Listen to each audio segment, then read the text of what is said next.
Welcome to the first episode of the Two Old Pirates. This is Eric, along with my good friend Gabriel. What's up?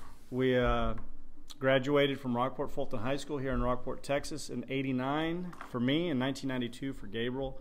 And we've been in Rockport for most of our lives, over 40 years, and we thought that we'd start a podcast about local things, national things, politics, religion, sports, and everything in between for the local people of Rockport and anybody else who's entertained by two guys who've lived a little bit of life now and seen a lot. And first thing I got to tell you, Gabriel, is it's been good to be your friend for so long, and you're the godfather of my boy, I'm the godfather of your boy, and it's just amazing to have a friend for this long that you can count on one hand.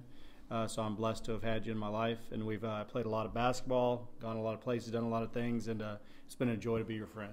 Well, I appreciate that. I feel the same way.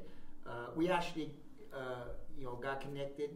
Our connection became a lot stronger playing basketball. We played over on the south side in a park called the Mexican Park. Some people still may know it today as Spencer Park, but we knew it back at the Mexican Park, and we played daily, and we'd be out there for 4 or 5 hours after school, and we'd play, and everybody from the town would come out there and play. So, our connection was stronger through basketball. But over the years, I'd stay the night at your house, and I got to know your parents. You got to know, my mom, and it's just been great. And so over the years, we built this strong connection. And of course, like you said, I'm your first son's godfather, and you're my son's godfather. So, here we are again, and let's just see where this podcast takes us. It's going to be amazing to do this with technology, because when we were just kids, having to have cassettes, play them on cassette players, and there's no such thing as a CD, and now there's digital, and there's this amazing thing that we're doing now. So whether a million people like us or one person likes us, I think it's just awesome to be able to do things like this, to sit back after all these years and talk about what's going on and see what other people say. Because if anybody sees this and they enjoy anything, make sure that you go ahead and leave a comment on the YouTube page, or even shoot us an email. You'll be able to email us, and anything that you guys come up with that you want us to talk about, anything going on in Rockport or in your lives, we can talk to you about it. We're not therapists, but we've lived long lives. I'm looking at 50, and it's coming real freaking quick. So here's the deal. Since Gabriel talked about us growing up playing basketball, first thing that I'd want to do is, Gabriel, today, starting five all-time, the starting five that you could have from 1946 to 2019, who would be your starting five basketball players of all time, and why?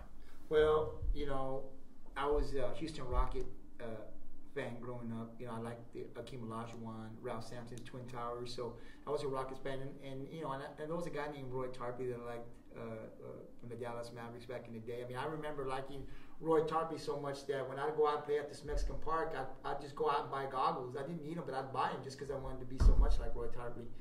But then as the years went, I became a San Antonio Spurs fan, more than a Rocket fan. So my power forward definitely is Tim Duncan, because it's hard to argue that he's not the best power forward of all time, right?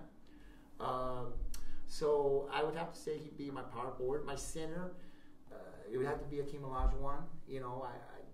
The guy was awesome. He won 2 championships, of course, probably because Jordan had retired, right? But still, he won 2 championships. So I would have Akeem Olajuwon as my center. My power forward would be Tim Duncan. My 2 guard has to be Michael Jordan. Who else, right? So that leads me to my 1 and 3, and the one is kind of hard. There's just a lot of great point guards. There's Magic, there's Isaiah, but I was never a Laker fan growing up, but I really enjoyed Magic Johnson, just the way he played the game. I did not, as a Celtics fan. I hate his freaking guts. But I would have to say that I would have taken Magic as my guard. You didn't see back in the day a 6'10" guy being able to do and dribble the way he dribbled, and just to be able to play the game and get everybody involved. I couldn't do the things he did, but I just love the way he got other players involved. And you don't see a lot of that in the NBA anymore. You see guys, taking outside shots now. So I would have to say Magic would be my 1, Jordan would be my 2, Tim Duncan would be my 4, Olajuwon my 5, and I'm going to take somebody as my 3, and I'm going to take Larry Bird. And I know you're a Larry Bird fan, but I'm smiling right now. If you did not already know, being the biggest Celtic fan anybody on this podcast will ever hear, to hear Gabriel pick Larry Bird is I can go to bed easy tonight. Now, I didn't like the Celtics. I was never a Celtic fan. But, Larry Bird was just, some of the stuff that I also heard about Larry Bird was, just the trash talking that he would do, but he could back it up. But, you have some really good outside shooters today, but Larry Bird's probably the best. I mean, the guy was just awesome, especially back when he played. So those would be my 5. I would have to take Magic at 1, Jordan at 2, Bird at 3, Duncan at 4, and Olajuwon at 5. How about you? Well, I'm a little bit more old school. I never got to see him play. He retired when I was probably about 1 or 2. But my 5, my center of all time would be Wilt Chamberlain. You just can't beat some of the records that he had, and I understand what people will say about the league that he played in was different than now, but he was a monster. He averaged 50 points a game for a season. He averaged almost 49 minutes a game for a season, which means that he played every minute of every game and every minute of every overtime game almost, besides the ones that he might have fouled out. And then when people complained to him saying, all he is a scorer, then he said, okay, fine. And he shut down his scoring and led the league in assists, which for a center in those days is amazing. So he led in rebounds multiple times, led in scoring 8 or 9 times. And then, of course, the lead in assists at 7'2" is just, it's unimaginable. So he's going to be my 5. I'm going to take another center from the era that was undersized, but he has the most rings of any human being that ever played in the NBA. His name is Bill Russell. I'm going to put him as my number 4 as power forward. I'm going to let him play defense. He doesn't have to score because we got Wilt. And Russell could shut down anybody. And he said that what he liked to do is the first 3 or 4 attempts that somebody tried to take a shot, he'd block them to where they understood you're never going to shoot against me, so that you're going to have to find another way to score. So Bill Russell's tenacity and his winning, 13 years in the NBA, 11 championships, 2 college championships, Olympic gold medal. He also at one point in time had the high jump record in the United States for all high jumpers, and that's before they did the Fosbury flop that everybody knows about, where you run and jump backwards. Back then they used a scissor kick and jump over, and he was like at the 6'8" mark or something. So to run and be able to jump over something like a hurdle at 6'8" is amazing. So I would take him at my 4. My 3, of course, would be Bird. He's my hero growing up and stuff. He was one of the ugliest and unathletic white dudes you'd ever see, but he just had this killer instinct. Number 2 has to be Jordan. He's just unstoppable. The one person that I think I'll shock some people with if they listen to this is the point guard that I put in there. Of course, Magic Johnson with his height is amazing, but the number 1 point guard I'd pick is John Stockton. Nobody ever talks about John Stockton. He's the all-time leader in assists. He's the all-time leader in steals.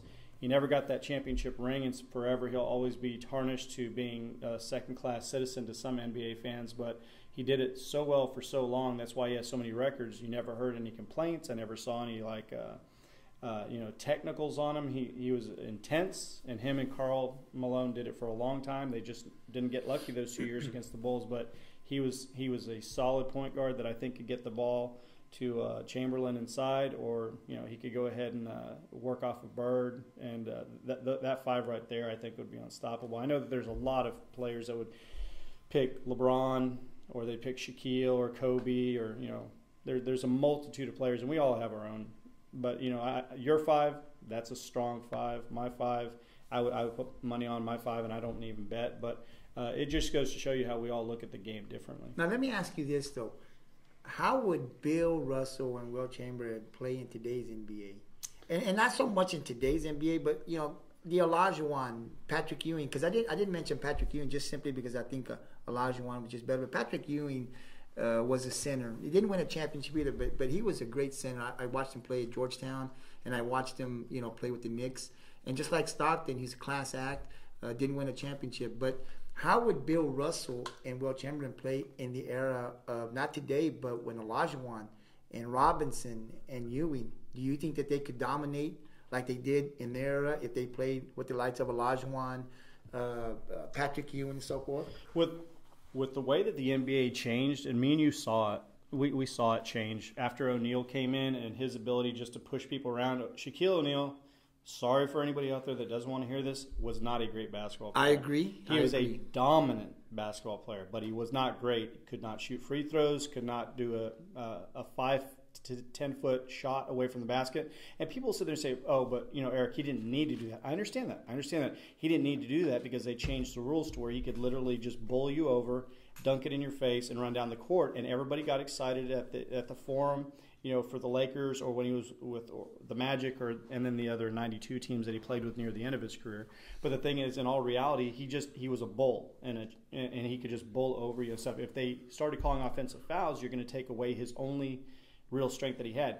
He was very, very athletic when he was early on with Penny Hardaway, where they could throw alley-oops to him and stuff. But as he started putting on weight and getting older, he still was dominant, of course. But the thing is, he literally lost that jumping ability to where, everybody thought he's, Shaq and Kobe out in L.A. doing what they're doing. But I'm like, if you don't allow him to do that, if you don't allow him to sky over people's backs on rebounds and stuff, and he got in foul trouble, would he have been as dominant? I mean, I don't think so. I personally think that if you had people be able to stand up straight against him and play defense and not have tic-tac fouls called.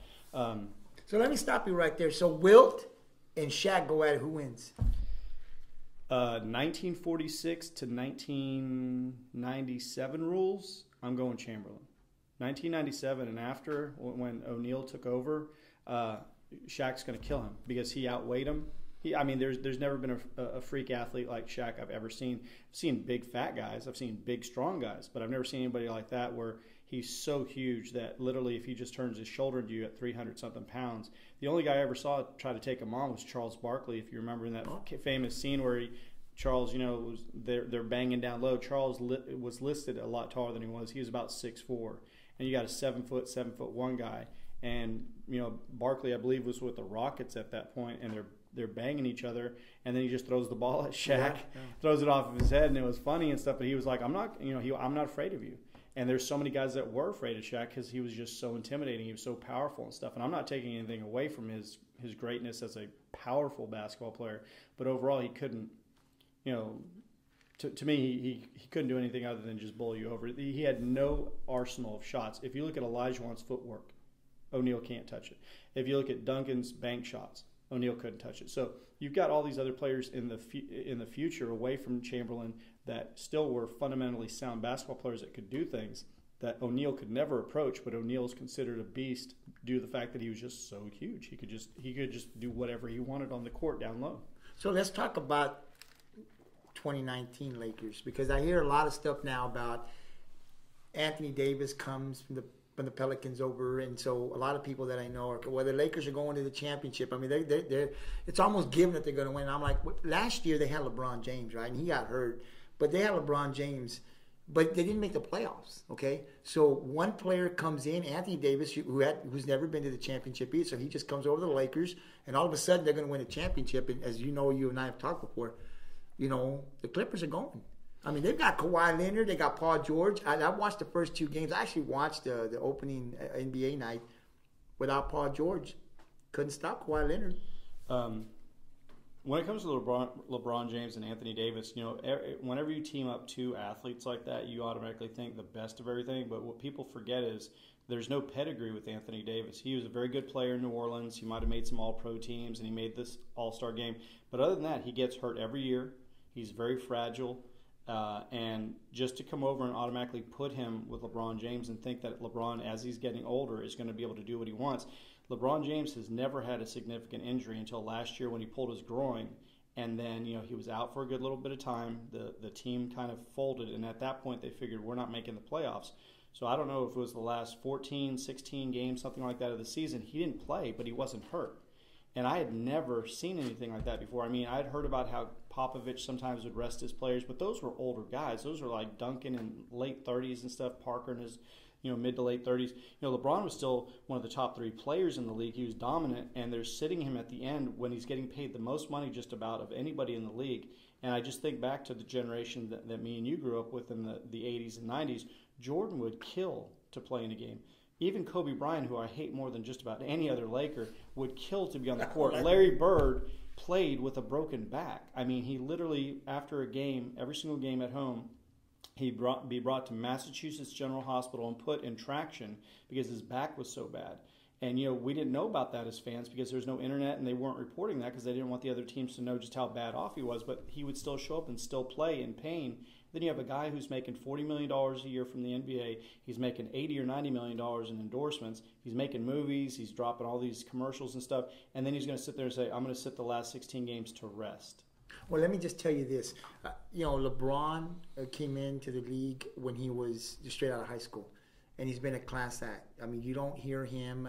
I have nothing against him as a person. I would have to say for as much talent and as much stardom as he's got, as much fandom that he has, all these people following him everywhere, all the paparazzi and stuff, you never hear anything bad about him. I respect him off the court as a family man, as a good, decent human being. It's just the prima donna when he's on the court, the flopping and stuff like that, and getting paid all the money. I don't know the last time he played a full 82-game season, so I know where you're coming from about that. About you never. But he doesn't. I mean, look, he won a champion. How many championships does he have? He's 3-6. All right, so he's won 3. Yes. He won one with Dwayne Wade and Chris Paul. Okay, Dwayne Wade was his co-pilot, right? So then he wins one. He's got Kyrie Irving, right? Mm-hmm. Okay. So now he needs somebody else like Anthony Davis, right? He can't do it on his own. But if he wants a championship, he should have just gone to San Antonio like I told you a year ago. Because that's where you win. Kawhi Leonard, Greg Popovich. You got. I mean, come on. It's there. We win 2 or 3, right? Anybody listening to this, you got to know there's a little bitty backstory between me and Gabriel. When we talk on the phone, since he lives in Rockport and I live in Corpus, it could be an hour and a half, 2-hour conversation. I'd say about 90% of it is Gabriel talking because I just do a lot of listening because he's going to get his points in. And that's all fair. That's just how it's always been and stuff because he likes to talk. And I can tell you stories in future episodes of this of him talking to people that he didn't even know. But anyways, to make a long story short, a couple of years ago when it was going to come up that LeBron was going to be a free agent, Gabriel told me he's going to the Spurs, man. If he wants to win, he can go down there with Pop, he can get Kawhi, and they can win championships together. And I was like, there's no way he's going to go to San Antonio, to a small market team. He wants either New York, L.A. He needs that big thing. And coming out of Cleveland and stuff, for sure enough, because of Space Jam 2 and everything that he's got going on in Hollywood and stuff, he picked the L.A. Lakers. And, I know that there's probably a part of Gabriel and a lot of Spurs fans are like, gosh, man, he could have came here and maybe he could have won 3 in a row, set his record up at 6-6 to where he's 500 overall and been into 12 finals. Instead, he chose the limelights and the glamour of the Hollywood. He chose the Lakers, the front offices in disarray. I mean, they don't even know, brothers, sisters fighting up there. Pelinka's not even an experienced GM. Well, you saw last year when he asked for the entire. You went to chaos, man. You could have gone to the championship, the Spurs, the best team. The best organization. Yep. They know how to win. If you want to win championships, you go. No, not if you're Kawhi Leonard. Because remember, he didn't trust his team to where he sat out and just sat because he did not trust. Well, here's the thing that hurts me the most about that as a basketball fan is that I have nothing but respect for Greg Popovich as a coach.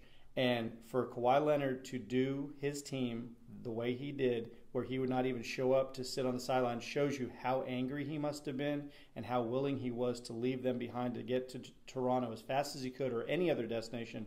Because I watched them in the playoffs when they're struggling and they got these old guys coming off the bench and they're just trying to stay alive. And Popovich is doing everything he can defensively and offensively to keep them alive. And there's not a guy named Kawhi Leonard sitting on the bench with his teammates just to cheer them on, just to be there as an emotional leader since he was the new face of the franchise. And I was like taken aback saying, how selfish of a human being can this be? Then he goes to Toronto, wins a championship, and everybody kind of forgets what he did to San Antonio unless you're – and I'm not even a Spurs fan, but I remember those games where Popovich is like looking down at that bench, and he knows that there's a face that should be sitting there saying, come on, guys, we can do this. And he wasn't there. He never showed up to a single playoff game at home or away for his team. And if I was a Spurs fan, I could never allow him to live that down because it wasn't something other than he was mad at the Spurs organization about what they thought about his quad being fixed and what the doctor up in New York told him. And the doctor in New York said, you're not 100%, so I would not do this. And he got pissed at the Spurs, and boom, he's out of there. And he got another ring. He got a big paycheck, and now he's in L.A. Well, if it wasn't for the Spurs, there would be no Kawhi Leonard because when the Spurs traded – nobody knew who Kawhi Leonard was. George Hill for Kawhi Leonard. I remember thinking, who the hell is Kawhi Leonard? I don't even know this guy. Why would we give a good piece of our team away for a guy that I don't even know? Well, Now we turned know out who that Kawhi is a pretty Leonard good is, move. right? And so, I look at it and say, you know what? If it's a small market and he wants more money and there's endorsement, I understand all that. But there's a right way and a wrong way of doing things. All he had to do was come out, I don't want to be here, for reports to come out that, he didn't even want to talk to Greg Popovich, try to have Tim Duncan out there. Just the way he did the Spurs is dirty, and I didn't like that. But he was a great player. And I think that if while he was there, if you bring over LeBron James, as we're talking about, and Kawhi there in San Antonio, I mean, you're winning more champions. I mean, who can beat him? I mean, if you're leaving Cleveland, because I understand he wants to be in Cleveland, he wants to win a championship. That's his home state. That's where he's from. That's fine. He did what he had to do, and he wants to move on. But if you really want to win championships, Jordan played basketball to win championships. He didn't care about movies. His first priority was winning championships, and I was going to win as many as I could. Larry Bird wanted to win championships first. Didn't come with movies. He played. He grind. He wanted to win first, to do whatever he could. Magic Johnson. These three gentlemen were like this, So if you want to win championships, if LeBron's name is going to be mentioned with the Magic Johnsons of the world and with the Michael Jordans of the world and with the Larry Birds, man, you want to win first. When the career's over, it's over. For this guy to want to go to the Lakers and choose the Lakers after winning a championship, knowing that this team hadn't even made the playoffs, tells you a lot about where LeBron and where his priorities are as far as winning basketball. And let me just say this. He's not going to win a championship in L.A.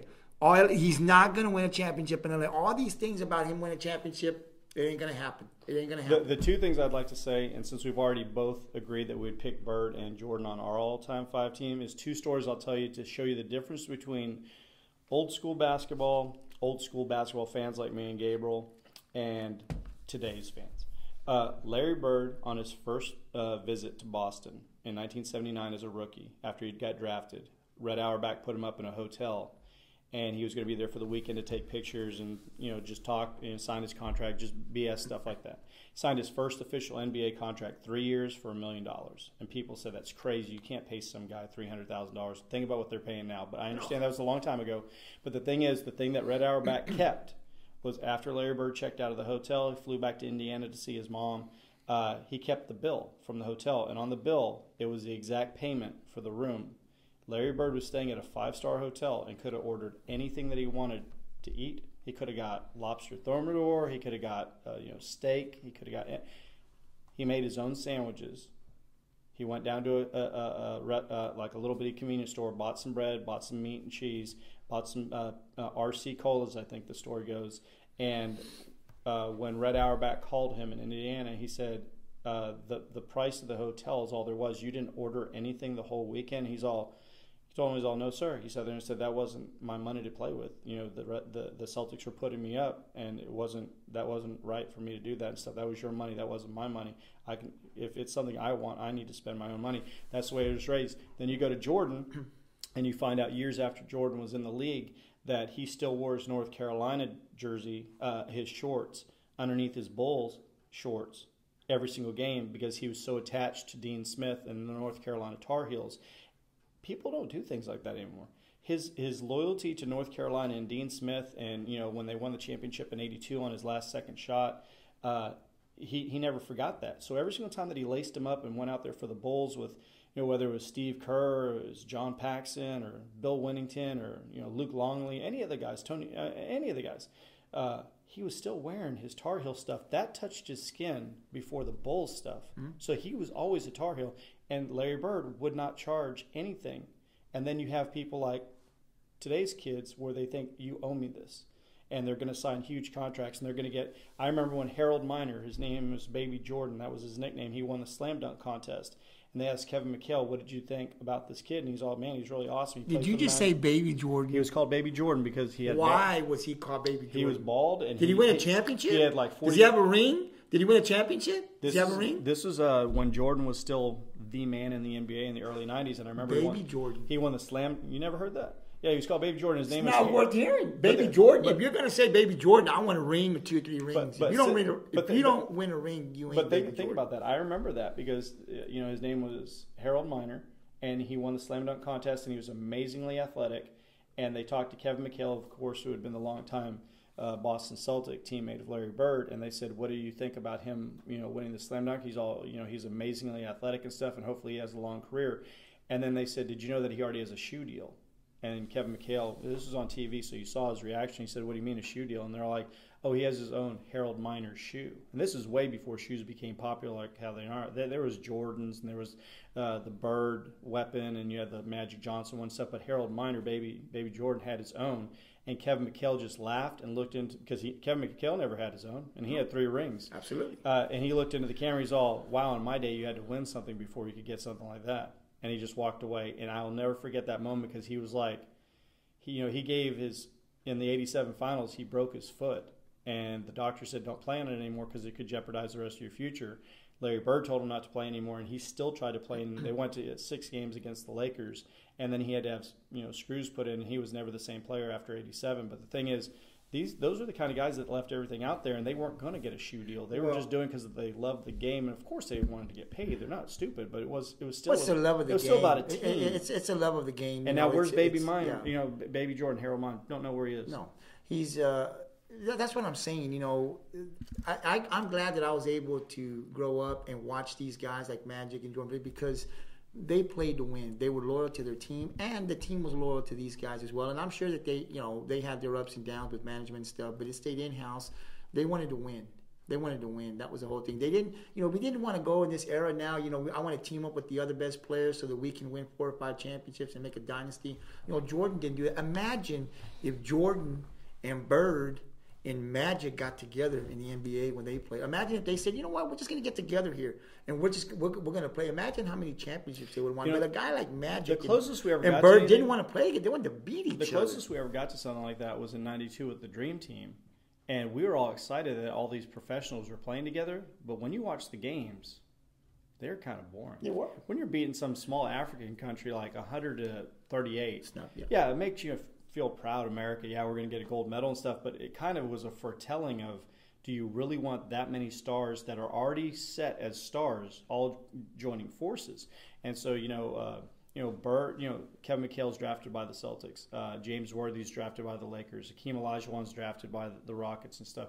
Ralph Sampson, a lot of people forget how he was better than Olajuwon at that point in their career. He was the most dominant big man at 7'4" and could handle the ball.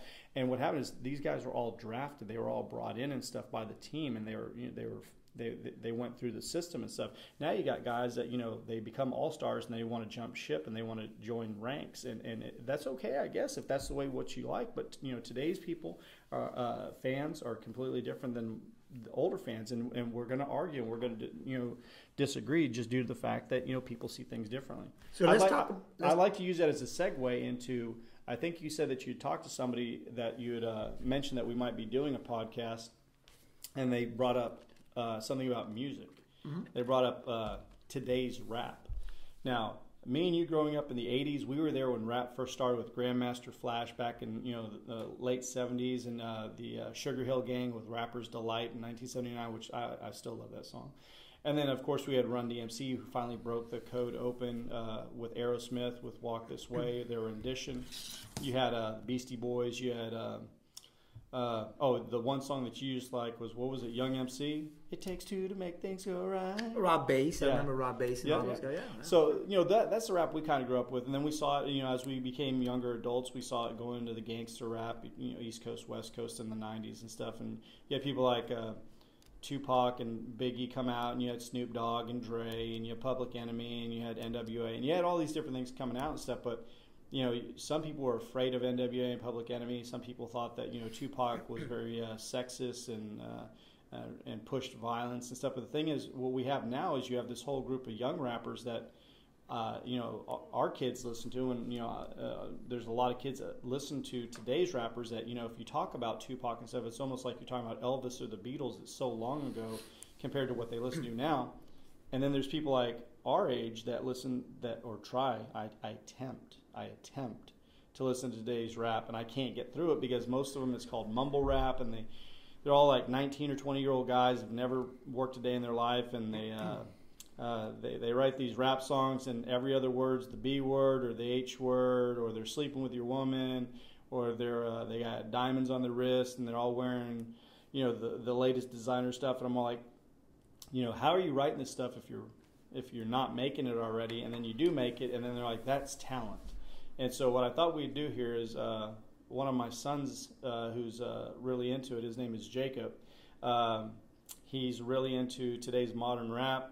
He loves a lot of the rap. I don't know who these rappers are. I try to listen to them, and I can't. Him and his friends, they love it.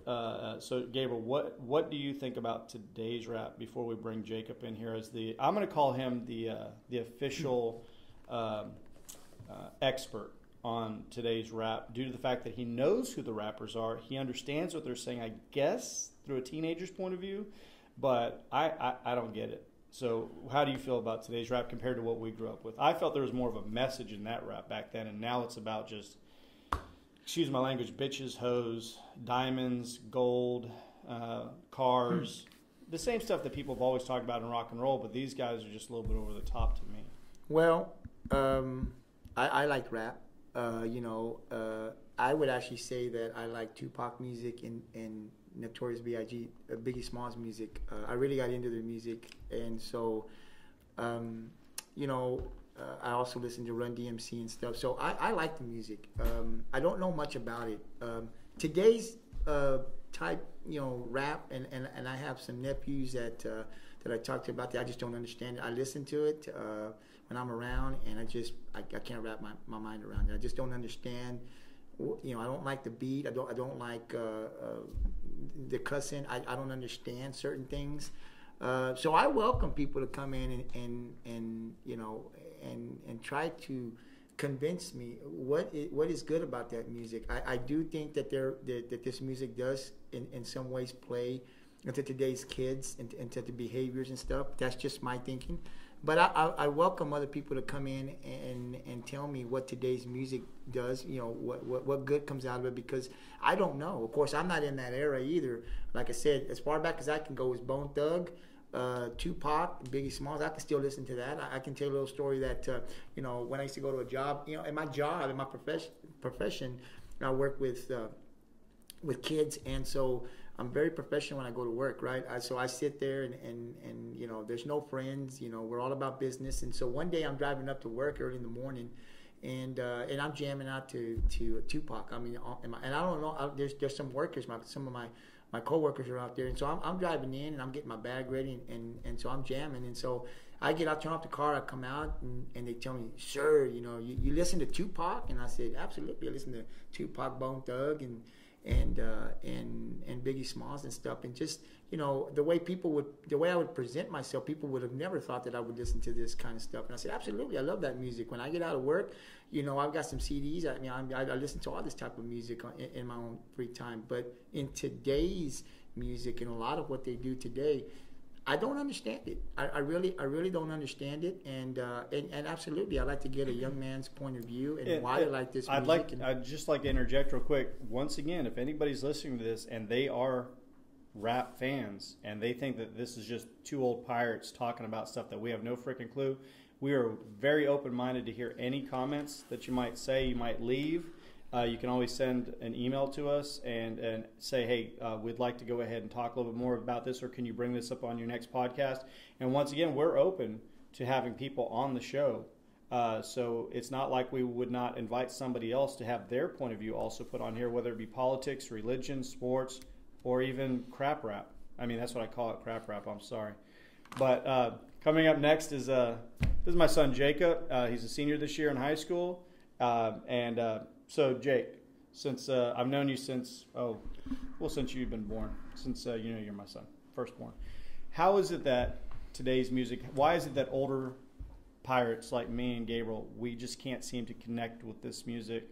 And we hear about those stories about older people who couldn't connect with the Beatles, or older people that couldn't connect with, AC/DC or something like that because it was just too loud or something. Why is it that you think that people like us just can't stand it? I mean, like, literally, I'm revolted by it. I want to puke when I hear this stuff.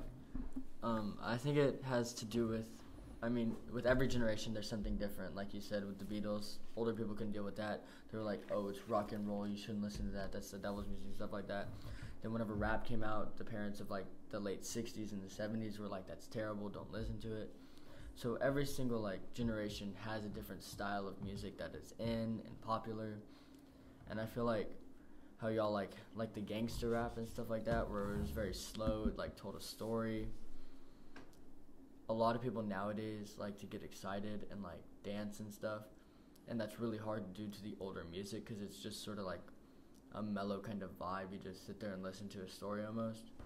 And a lot of people like today like to know what is called as like turn up, which is like dance and get all hyped up and stuff like that, like before, almost like a football team would before a football game. But they like to do it consistently, like at concerts and things like that. And so a lot of the beats nowadays are fast, and the rapping, I feel like subconsciously it's almost they cuss because they feel like they're rebelling, and they feel a powerful stance. Like, do you think there's a part of them where they feel like since they're young and they want to get street cred, that if they came out with a positive message without the cussing, they would get no credit. They wouldn't blow up. Right, because most of these people we know that it's not radio friendly. Most of it because it's not popular. Besides people like Drake, that's boom, they blow up and stuff. But he still cusses and stuff. But they can edit his music. They edit it a lot. But I think some of these, to me as an older person, some of these younger guys, they feel the need like if I don't put this in, then I'm not going to be like everybody else, and everybody else is already famous. So I'd be changing course, and that might not catch on. Well, there's that, but there's a lot of rappers with a lot of different styles. Like, there's this one guy, his name's Tyler, the Creator. He is not necessarily what I like to listen to. I have friends that like his music. Well, let me ask you this. What do you like about rap? Because, if you drink beer does not taste good. It does not taste good. Thank you. Amen. And I got to tell you, I've drank beer. I'm just saying, people drink beer, okay? We drink beer, but we don't actually... You don't taste good. Everybody knows that. Nobody's gonna come in and say, hey, it's good. You know what I'm saying? So, to me, is that like rap? I mean, because like you're saying, like, tell me what you think, because like, a lot of people drink beer just simply because it's cool. If I drink a beer and and I get a little buzz, it's cool. I'm cool. The people look at me. I'm fitting into the group. So. Do people, do they dress it? Do they rap like that because I want to be part of the group? Or do you actually like the music? Do you actually like the music? I mean, there's some people that just listen to it just to be a part of, like, that culture. Because rap nowadays, might not be the culture of the 90s rap. It's also the clothing and the style. Yeah, it's not just music, right? It's a culture. Yeah, there's different types of things that you'd wear. Like, there's people you can see in public or if they're just like super crazy or have a dyed hair and like have a decent looking outfit on, you'd be like, that person probably is a SoundCloud rapper. And some people get made fun of for being SoundCloud rappers just because they're way out there, like they're weird and stuff. There's a lot of people who have blown up though on SoundCloud, which it's made their careers because it's a way to put yourself out there. Millions of people can find you. But yeah, it's a culture. Some people do it just to fit in. Some people are just like that vulgar. I listen to it just for the fact that I like how it flows. I don't necessarily like what they say and how they say it, but if it has a nice beat and the words flow well with the beat, the words are on beat, and I like how it sounds, I'll even sing along to it, but I won't mean the words I say, just I like how it sounds. And I feel like a lot of people are like that. Well, I'll say this. It's not easy to rap. It is not at all.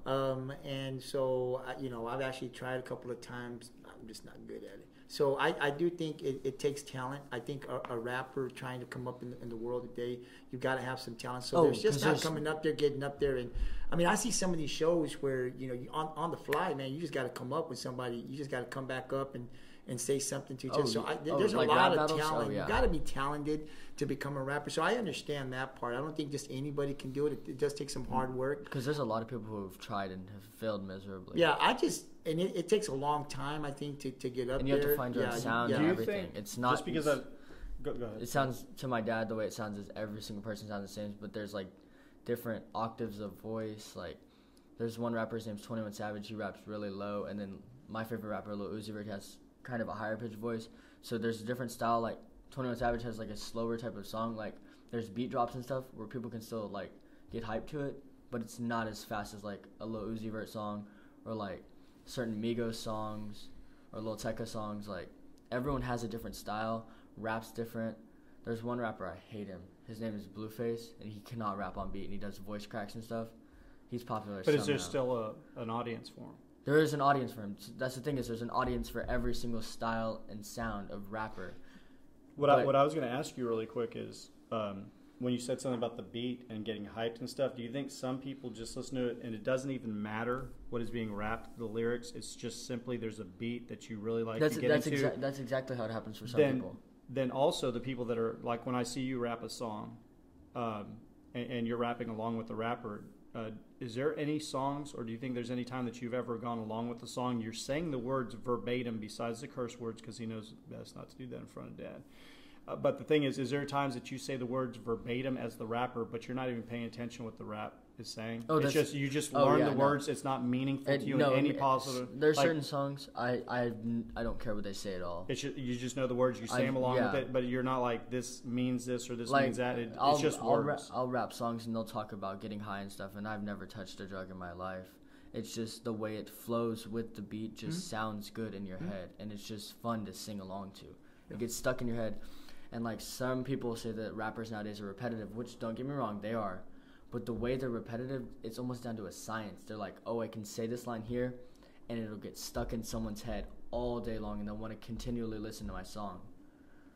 I just think that they get a bad rap. I mean, they really do. They really do. Nobody comes out here and you know when you talk about rap and it brings in the drugs and the sex and all that. So you know people just aren't in tune to it. People are just kind of like it's bad. So we don't want you listening to it. But that's why I want to get the other point of view from the younger generation. I want to be able to understand more than just what's out there in the media and how they get a bad rap. I want to know, like you're talking about the flow and what it does to you. I want to be able to understand what this music is, the culture of what it does. There's a lot of people that get a bad rap too that are rappers, but they get a bad name on the streets by like parents and things because they've gone to prison and stuff.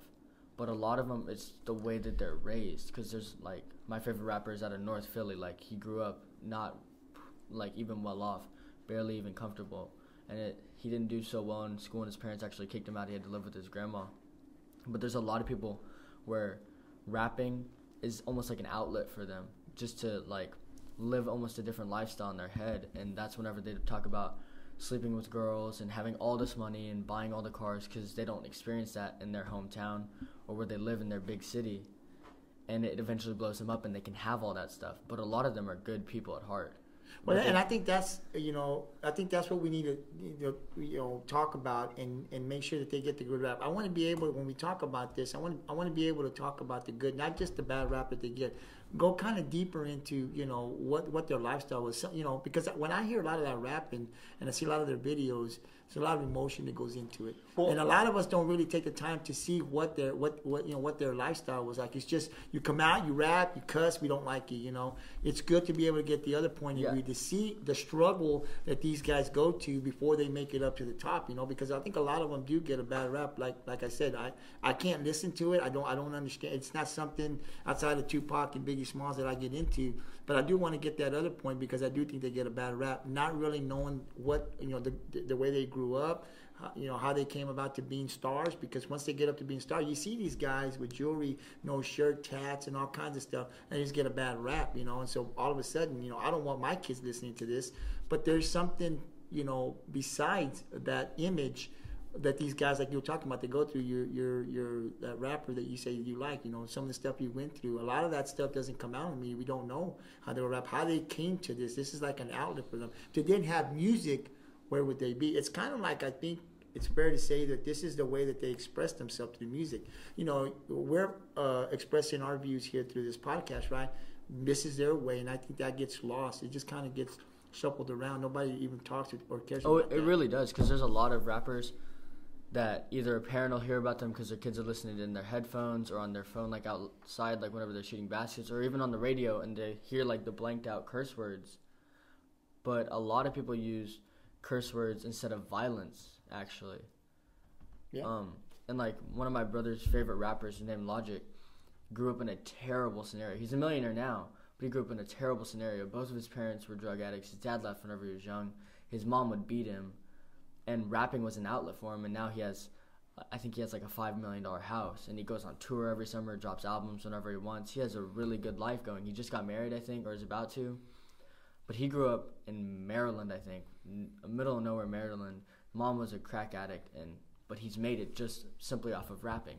and he put in the grind. He would work 2 jobs just so he could get studio time, because there's an enormous difference between rapping on your phone, like into headphones, or like a simple Walmart like microphone, and going to a professional studio with someone who can mix it for you and get it to a broader audience, just for the fact that they have an audience already since they're a studio. It all depends on the situation. But a lot of the rappers that get a terrible rap and stuff, who are like, oh, they've been sent to prison, oh, they have gun charges and stuff, was because they grew up in those big cities like in Compton and North Philly, Seattle, stuff like that, Chicago.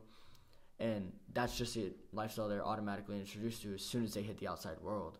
So they didn't have a chance to like, oh, I can move into a better suburb of New York or something. They didn't have that choice. And you know what's sad too, Eric, is that, they don't live a very long life, most of them. You never get to see the ending of some of these kind of guys that we grew up listening to in music. They get to the 60s. Eddie Money, we saw what he did before he passed on. Some of these rappers, we're never going to be able to see, when they get older, what they could do, because a lot of them die so young, and that's tragic in itself. So I'm glad that and I challenge anybody to come in and talk to us. Give us our different point. Me and Eric have this point. We didn't grow up with these young rappers in here, so the music to us doesn't sound very good, so we don't listen to it. But it does mean a lot to the younger generation, and we definitely like to be able to have people comment or give us their opinion on the other side of rap, of these young guys and what that music does, because I think that's real important. The only other thing that I think that we're going to say before we end this first podcast is we're going to end it usually every single time with what I'm going to call 5 quick facts, and it's going to be 5 facts that most Americans probably did not know. And I just try to enlighten people with something. But the last thing we need to talk about is we need to talk about the football game tonight. Ingleside will be traveling to Rockport. Rockport is heavily favored. They're a far superior team on all 3 levels of offense, defense, and special teams. They'll be having homecoming, so that's another big deal to get them pumped up. And I think we should once a week pick a game of the week and pick a score. And since this is our first podcast and it's our alma mater, Rockport, and I'm going to go ahead and pick Rockport to win. I'm going to say 50-14. Well, I want to hear what Jacob has to say. What's his prediction on the Rockport Pirates Ingleside Mustangs? I've only gone to Ingleside for just a little while, but from my understanding, Rockport, they're good, but I've heard from our football players that they might actually have a chance to win. I don't know if we're gonna win. I don't think we will. I mean, I'm rooting from the bottom of my heart, but you have to be realistic in certain situations. I think it'll be 28-13. Wow. Well, being that Rockport's my alma mater, my son just graduated last year, so I've been able to see, the past couple of years what this program has done. And when we were in school, Eric and I, we wouldn't even make the playoffs, really. I mean, that's the reality. When we went up against Cal Allen, or GP, it was unbelievable how we would get wiped. The only teams that we could beat were like Aransas Pass, because we were 4A, and that was a different 4A back then. That would be considered 5A now, and we were just way too small to compete against those teams. But like how Gabriel's saying, he's been a lot closer because his son's been in the program for a number of years, graduating last year after a 3-year starter on varsity. A tremendous player, tremendous kid. And so what do you think? Well, I watched we played a couple of preseason games like last year, and they were a lot tougher than we were. We lost a lot of seniors last year, but I kind of figured that we would make the playoffs. I didn't know if we would win district this year, but after seeing the game with the Aransas, and we kind of struggled a little bit, I thought that we would beat them by a couple more touchdowns. But then I kind of sat back and said, well, Aransas always plays us tough. But then after getting in and playing these tougher teams, and then we get into district, and really when we played Sitten, it was just, I went to the game, it was just total domination on Rockport's part. I know that Sitten's rebuilding, but Rockport really took it to them. They made some changes at the quarterback spot. They've just done a lot of different things. They come together, and I've seen that the coaches out there, every game we seem to get better. So I anticipate that Rockport's really going to going to win this game, and I think they're going to win by at least 3 touchdowns or more. I just don't think that the Ingleside's defense, and I haven't seen them, but from last year, I just don't think that they're going to be able to stop that running attack. We do pass a little bit, but it's mainly the run attack, the slot T. I just think it's going to be too much for the Ingleside defense. So I'm going to say something like 48 to probably 14. It's going to be something like that. I just don't think Ingleside can. I mean, you play the game. Hopefully, no one gets injured on either side. But I think Rockport's going to dominate. And plus, it's homecoming, and so that's always an extra, motivation. So I anticipate that Rockport will beat Ingleside, but we don't know. Well, in closing, I'll give you your 5 quick facts, and then we'll say goodnight for the night. And hopefully, anybody who's listening to this, you'll forward it to other people, and we can get more listeners. Subscribe to the channel, and I think this is going to be a lot of fun. We'll have other people on to explain things to us older folk that don't understand things. I want to thank my son Jacob for coming in and explaining a little bit about rap to us, the new rap. But the 5 quick facts, here you go. I'm going to do this just because as a teacher of 23 years, I like to educate people. Number 1, the U.S. has no national language. If you believe English is a national language, you've been mistaken your entire life. And my dad told me there's 2 different types of people in the world, ignorant and stupid. Ignorant just means you didn't know something, which means that if you thought that we had a national language, I just explained it to you. We don't. We have a predominant language known as English. Also, number 2, 30% of all divorces now between men and women in the United States, the word Facebook is found somewhere in the divorce proceedings, which means that somehow Facebook has driven the divorce rate up more. You catch on to old flames, you talk to old friends, you hook up online, and because of that, 30% of all divorces now have Facebook somewhere in the paperwork. Number 3, NASCAR drivers. I do not understand how they consider NASCAR a sport. I'm sorry, it's a big left turn for me. But NASCAR drivers, on average, lose 10 pounds per race. That's 10 pounds through sweat. Number 4, all light-colored eyed people that have blue, hazel, gray eyes, you are mutants. If you look into the genetic DNA makeup of human beings, we should all have brown eyes. If you look anywhere, Australia with the Aborigines, you look at Africa with native people over there, Asia, South America, we all should have brown eyes. The European blue-greenish eyes were a mutation that happened at some point in time, and therefore you're a mutant. You might have a lot of songs written about your blue eyes or your green eyes, but my brown eyes and Gabriel's brown eyes, we're the real deal. And number 5, Doritos are flammable. Yes, my favorite potato chip in the world.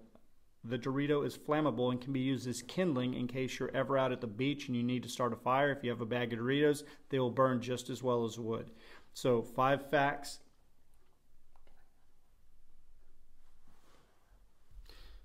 Those are the 5 facts that I would add to you. Jacob said that he might have an extra one to add. This is the first time, so we're trying everything new. So what's Cheetos are just as flammable. Yes, Cheetos are flammable also, and those chili limon things, they'll tear your stomach up, but most of my students like it. So after this first podcast, I'd like to say thank you to Jacob and Gabriel for helping out. And Gabriel, I can't believe that we're doing this. I hope that you want to continue doing this. As long as you're willing to do this, old friend, then I'm willing to help you out. Well, absolutely. I mean, you and I, we spend a lot of time talking on the phone about a lot of different things. You and I are passionate. We don't agree on most of the stuff. You know, that's kind of amazing that we can be friends for so many years and we really don't agree on a lot of stuff. But, you know, we do a lot of talking just, you know, off the stuff that we see with current events that's happening around, you know, the world. And so we just decided that this podcast would be something that we could, you know, come to people and give them our point of view, and hopefully they'll come back and give us their point of view. You know, the whole point of this is to try to go ahead and get listeners to come on in and get their points on different topics that we talk about. Also, Eric, this is going to possibly, because I don't know if you guys know, Eric has had 2 books that he's written already. How the Ball Bounces. You know, I have both of them, and I can honestly tell you as a guy that's in that book, what he writes is stuff that, you know, about a team that got together, started playing in tournaments, and I've enjoyed both of those books, and we continue to make history, and I hope that he will write another book soon on this new adventures that we got going on here with this podcast.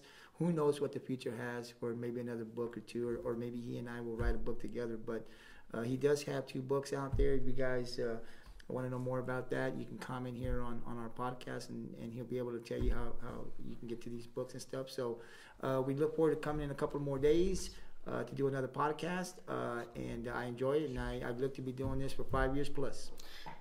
Thank you so much, Gabriel, for that, for the shout out to the book. If anybody's interested in possibly picking up a copy, I still have a couple on hand that I could hand sign for you. They're also on Amazon, they're on Barnes & Noble, and I'll leave a link on the YouTube website for you to link to buy your own copy. I think you'd find the reading fascinating, especially if you're from Rockport. A lot of different areas of Rockport that are inside the book, a lot of different people that are from inside the old days of Rockport that you might have forgotten about, that have passed, some that have moved on, and I thank you for the shout out on that. So this is the first episode, the first podcast of Two Old Pirates. So we're going to say, signing off, Two Old Pirates. Have a good day. Peace out.